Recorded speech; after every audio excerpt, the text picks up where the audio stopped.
chers amis de Café Évangile, le premier jour de la semaine, Marie-Madeleine courut trouver Simon-Pierre et l'autre disciple, celui que Jésus aimait, et elle leur dit, « On a enlevé le Seigneur de son tombeau et nous ne savons pas où on l'a déposé. » Pierre partit donc avec l'autre disciple pour se rendre au tombeau. Ils coururent tous deux ensemble, mais l'autre disciple courut plus vite que Pierre et arriva le premier au tombeau. Bien chers amis, nous célébrons en ce jour la fête de Saint Jean, apôtre et évangéliste, le plus jeune du groupe des apôtres, du groupe des 12. Il a été appelé avec son frère Jacques au bord du lac où ils étaient en train de pêcher avec leur père Zébédée. Jean était très jeune. On dirait même qu'il était adolescent en ce moment-là que le Christ les a appelés. Par conséquent, le Seigneur a un amour de prédilection pour lui. Parce qu'il était le plus jeune. Il a besoin plus d'amour. Mais il y a une chose très curieuse, c'est que cet amour que le Christ avait pour Jean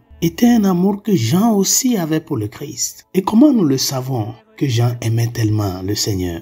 D'un amour pur, d'un amour d'action de grâce. Premièrement parce que lui-même, il se dénomme le disciple le plus aimé. Deuxièmement, c'est son attitude au moment de la passion du Christ. Il était le seul des apôtres à faire ce chemin jusqu'à se planter sous la croix du Christ. Tout jeune qu'il était, tout adolescent qu'il était, il était le plus faible de tout le groupe, mais il avait de l'amour profond pour le Seigneur. Rien n'a pu arrêter cet amour qu'il a pour le Christ. Il a rompu avec les peurs, les hontes, pour être présent, pour être là pour la personne aimée, pour participer de la croix du Christ, pour boire de la coupe de la souffrance avec le Christ. Il était le seul à se planter là-bas. Et c'est pour cela, le Seigneur l'a fait ce grand don de prendre soin de la bienheureuse Vierge Marie. Voici ta mère.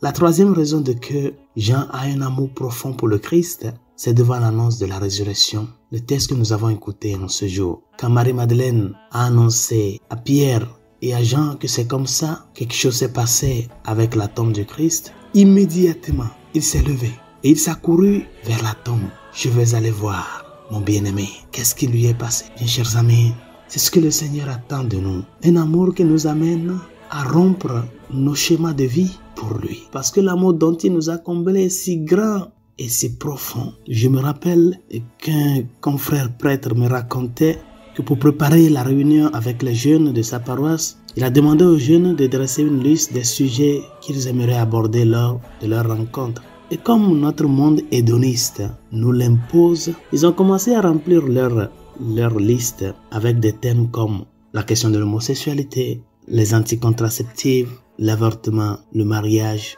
le divorce, etc. C'est curieux. Tous les sujets qu'ils veulent traiter sont liés au sexe. Mais il y a un piège là-bas. Ne tombons pas dans le piège. Aborder d'emblée ces questions ne ferait qu'engendrer des polémiques. Et donc, le confrère a proposé une autre liste avec un seul sujet, le Christ. Chers amis, l'autre disciple entra aussi, celui qui était venu le premier au tombeau. Il vit et crut. Jésus a dit, heureux les cœurs purs car ils verront Dieu. Et il l'avait dit entre autres par l'intermédiaire de Saint Jean. Et Jean a rencontré Jésus dans son adolescence, l'âge où les jeunes tombent amoureux.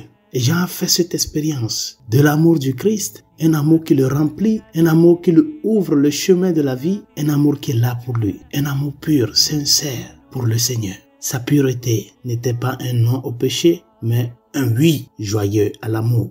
C'est pour cela, chers amis, n'ayons pas peur de parler du Christ aux adolescents. C'est bien vrai qu'il y a beaucoup de thèmes aujourd'hui qui sont d'actualité, mais apportons le Christ à ces cœurs-là. Portons l'évangile simple à ces cœurs-là et laissons-les qu'ils tombent amoureux du Seigneur, de sa parole et qu'ils se préoccupent à se demander que puis-je faire pour répondre à cet amour premier de Dieu pour moi. Le ciel et la terre passeront, mes paroles ne passeront pas, dit le Seigneur. Que Saint Jean, apôtre, intercède pour nous, intercède pour les plus jeunes, les adolescents, ceux qui passent des moments perdus dans leurs idées, qui ne savent pas quoi faire de leur vie, afin qu'en choisissant de vivre selon l'amour du Christ, jusqu'au point de pouvoir, comme Saint Jean l'apôtre, se donner totalement à cet amour premier de leur vie, de notre vie, le Christ notre Seigneur.